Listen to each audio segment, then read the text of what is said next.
ಎಲ್ಲರಿಗೂ ನಮಸ್ಕಾರ. ರುಚಿ ಅಡುಗೆಗೆ ಸ್ವಾಗತ. ಊಟದ ಜೊತೆ ಯಾವಾಗಲೂ ಪಲ್ಯ ಮಾಡ್ಕೊಳ್ತಾ ಇರ್ತೀವಿ. ಇವಾಗ ಒಂದು ಡಿಫ್ರೆಂಟ್ ಆಗಿರೋ ರೆಸಿಪಿ ಹೇಳ್ಕೊಡ್ತಾ ಇದ್ದೀನಿ. ಕ್ಯಾರೆಟಲ್ಲಿ ಅಥವಾ ಗಜ್ಜರಿಯಲ್ಲಿ ಇನ್ಸ್ಟೆಂಟಾಗಿ ಉಪ್ಪಿನಕಾಯಿ ಮಾಡ್ಕೊಳ್ಬೋದು. ತುಂಬಾ ರುಚಿಯಾಗಿರುತ್ತೆ. 5 ನಿಮಿಷದಲ್ಲಿ ರೆಡಿ ಆಗೋಗುತ್ತೆ.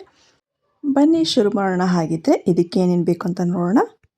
ಫಸ್ಟಿಗೆ ಮಸಾಲ ಪೌಡ್ರ್ ಮಾಡ್ಕೊಳ್ಬೇಕು. ಅದಕ್ಕೆ ಏನೇನು ಬೇಕು ಅಂತ ನೋಡೋಣ. 1 ಸ್ಪೂನು ಸಾಸಿವೆ, ಅರ್ಧ ಸ್ಪೂನು ಜೀರಿಗೆ, 1/4 ಸ್ಪೂನು ಕಾಳುಮೆಣಸು, ಸ್ವಲ್ಪ ಮೆಂತ್ಯಕಾಳು. ಇದು ಜಾಸ್ತಿ ಹಾಕ್ಕೊಂಡ್ರೆ ಕಹಿ ಬರುತ್ತೆ, ಹಾಗಾಗಿ ಸ್ವಲ್ಪ ತೊಗೊಳ್ಬೇಕು. ನೆಕ್ಸ್ಟು ಖಾರದ ಪುಡಿ 1 ಸ್ಪೂನ್ ತೊಗೊಂಡಿದ್ದೀನಿ. ಖಾರ ಜಾಸ್ತಿ ತಿನ್ನೋದಾದರೆ ಸ್ವಲ್ಪ ಜಾಸ್ತಿ ಕೂಡ ಹಾಕ್ಕೊಳ್ಬೋದು. ರುಚಿಗೆ ತಕ್ಕಷ್ಟು ಉಪ್ಪು, 1 ನಿಂಬೆಹಣ್ಣು, 2 ಹಸಿಮೆಣಸಿನ್ಕಾಯಿನ ಉದ್ದುದಾಗಿ ಕಟ್ ಮಾಡಿ ಇಟ್ಕೊಳ್ಬೇಕು. ಹಸಿಮೆಣಸಿನ್ಕಾಯಿ ಖಾರ ಇದ್ದರೆ 2 ಹಾಕ್ಕೊಳ್ಳಿ, ಸಪ್ಪೆ ಇದ್ದರೆ 4 ಹಾಕ್ಕೊಳ್ಬೋದು. ನೆಕ್ಸ್ಟು ಒಂದು ಪ್ಯಾನು ಅಥವಾ ಒಗ್ಗರಣೆ ಬಾಣಲಿ ಇಟ್ಕೊಂಡು ಜೀರಿಗೆ, ಸಾಸಿವೆ, ಮೆಣಸಿನಕಾಳು, ಮೆಂತೆ ಎಲ್ಲ ಹಾಕ್ಕೊಂಡು ಡ್ರೈ ರೋಸ್ಟ್ ಮಾಡ್ಕೊಳ್ಬೇಕು. ಎಣ್ಣೆ ಹಾಕ್ಕೊಳ್ಬಾರ್ದು. ನೋಡಿ, ಸಾಸಿವೆ ಜೀರಿಗೆ ಎಲ್ಲ ಚಟಪಟ ಅಂತಿದೆ. ಇವಾಗ ಸ್ಟವ್ ಆಫ್ ಮಾಡಿ ಇದನ್ನು ತಣ್ಣಗಾಗೋದಕ್ಕೆ ಬಿಟ್ಟುಬಿಡಬೇಕು. 2 ನಿಮಿಷ ಆದರೆ ಫುಲ್ ತಣ್ಣಗಾಗತ್ತೆ.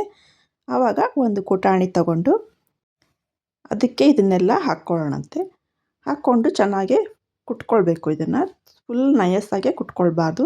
ತರಿಯಾಗಿದ್ದರೆ ಚೆಂದ. ಇದು ನೋಡಿ, ಈ ಥರ ತರಿಯಾಗಿದ್ದರೆ ಸಾಕು. ನೆಕ್ಸ್ಟು ಒಂದು ಬಾಣಲೆ ಇಟ್ಕೊಂಡು ಒಂದು 3ರಿಂದ 4 ಸ್ಪೂನ್ ಎಣ್ಣೆ ಹಾಕ್ಕೊಳ್ಳೋಣಂತೆ. ಎಣ್ಣೆ ಬಿಸಿ ಆದಮೇಲೆ ಹಸಿಮೆಣಸಿನ್ಕಾಯಿನ ಹಾಕ್ಕೊಳ್ತಾ ಇದ್ದೀನಿ ನಾನು. ಹಸಿಮೆಣಸಿನ್ಕಾಯಿನ ಚೆನ್ನಾಗಿ ಫ್ರೈ ಮಾಡ್ಕೊಳ್ಳೋಣ. ಇವಾಗ ಹಸಿಮೆಣಸಿನ್ಕಾಯಿ ಚೆನ್ನಾಗಿ ಫ್ರೈ ಆಗಿದೆ. ಇದಕ್ಕೆ ಉದ್ದುದಾಗೆ ಹೆಚ್ಕೊಂಡಿರೋ ಗಜರಿ ಅಥವಾ ಕ್ಯಾರೆಟ್ ಎರಡನ್ನೂ ಕೂಡ ಬಳಸ್ಬೋದು. ಸೇಮ್ ರುಚಿ ಕೊಡುತ್ತೆ ಇದು. ಇದನ್ನು ಚೆನ್ನಾಗಿ ಫ್ರೈ ಮಾಡ್ಕೊಳ್ಳೋಣ. 2 ನಿಮಿಷ ಚೆನ್ನಾಗಿ ಫ್ರೈ ಆದಮೇಲೆ ಇದಕ್ಕೆ ರುಚಿಗೆ ತಕ್ಕಷ್ಟು ಉಪ್ಪನ್ನ ಹಾಕ್ಕೊಳ್ತಾ ಇದ್ದೀನಿ. ಹಾಕ್ಕೊಂಡು ಮತ್ತೆ ಇದನ್ನು ಚೆನ್ನಾಗಿ ಫ್ರೈ ಮಾಡ್ಕೊಳ್ಬೇಕು. ಇದು ನೀರು ಹಾಕ್ಕೊಳ್ಬಾರ್ದು. ಎಣ್ಣೆಲೇ ಸಾಫ್ಟ್ ಆಗೋವರೆಗೂ ಬಾಡಿಸ್ಕೊಳ್ಬೇಕು. ನೋಡಿ, ಇವಾಗ ಚೆನ್ನಾಗಿ ಫ್ರೈ ಆಗಿದೆ. ಇದು ಒಂಥರ ಸಾಫ್ಟಾಗೂ ಇರುತ್ತೆ, ಸ್ವಲ್ಪ ಕ್ರಂಚಿಯಾಗೂ ಕೂಡ ಇರುತ್ತೆ ಇದು. ಇವಾಗ ಇದು ಚೆನ್ನಾಗಿ ಫ್ರೈ ಆಗಿದೆ. ಇದಕ್ಕೆ 1 ಸ್ಪೂನು ಖಾರದ ಪುಡಿ ನಾನು ಹಾಕ್ಕೊಳ್ತಾ ಇದ್ದೀನಿ. ನಿಮಗೆ ಜಾಸ್ತಿ ಖಾರ ಬೇಕು ಅಂದರೆ ಜಾಸ್ತಿ ಹಾಕ್ಕೊಳ್ಬೋದು. ನಾವು ಫ್ರೈ ಮಾಡಿ ಇಟ್ಕೊಂಡಿರೋ ಪೌಡರ್ನ ಫುಲ್ ಹಾಕ್ಕೊಳ್ಬಾರ್ದು. 1 ಸ್ಪೂನ್ ಹಾಕ್ಕೊಳ್ತಾ ಇದ್ದೀನಿ. ಸ್ವಲ್ಪ ಅರಿಶಿನ, ಕ್ಯಾರೆಟ್ ಎಷ್ಟಿದೆ ನೋಡಿಕೊಂಡು ನೀವು ಅದಕ್ಕೆ ಮಸಾಲನ ಆ್ಯಡ್ ಮಾಡ್ಕೊಳ್ಬೇಕು. ಪೌಡರೆಲ್ಲ ಹಾಕ್ಕೊಂಡಾದ್ಮೇಲೆ ಚೆನ್ನಾಗಿ ಬಾಡಿಸ್ಕೊಂಡಿದ್ದೀನಿ ನಾನು 2 ನಿಮಿಷ. 2 ನಿಮಿಷ ಆದಮೇಲೆ 1 ನಿಂಬೆಹಣ್ಣಿನ ರಸನ ಹಾಕ್ಕೊಳ್ತಾ ಇದ್ದೀನಿ. ಹಾಕ್ಕೊಂಡು ಚೆನ್ನಾಗಿ ಮಿಕ್ಸ್ ಮಾಡ್ಕೊಳ್ಳೋಣಂತೆ. ನೋಡಿ, ಇವಾಗ ಚೆನ್ನಾಗಿ ಫ್ರೈ ಆಗಿದೆ ಗಜರಿ.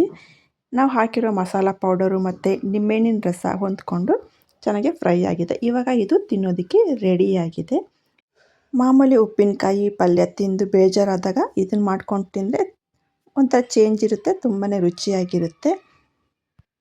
ನಾನು ಇದನ್ನು ಪ್ಲೇಟಿಗೆ ಹಾಕಿ ಸರ್ವ್ ಮಾಡಿ ಇಟ್ಟಿದ್ದೀನಿ. ಏನು ಚೆನ್ನಾಗಿ ಕಾಣ್ತಾ ಇದೆ ಅಲ್ವಾ? ಒಂದ್ಸರಿ ಮನೇಲಿ ಟ್ರೈ ಮಾಡಿ. ನೀವು ಹೇಳ್ತೀರಾ ತುಂಬಾ ರುಚಿಯಾಗಿತ್ತು ಅಂತ.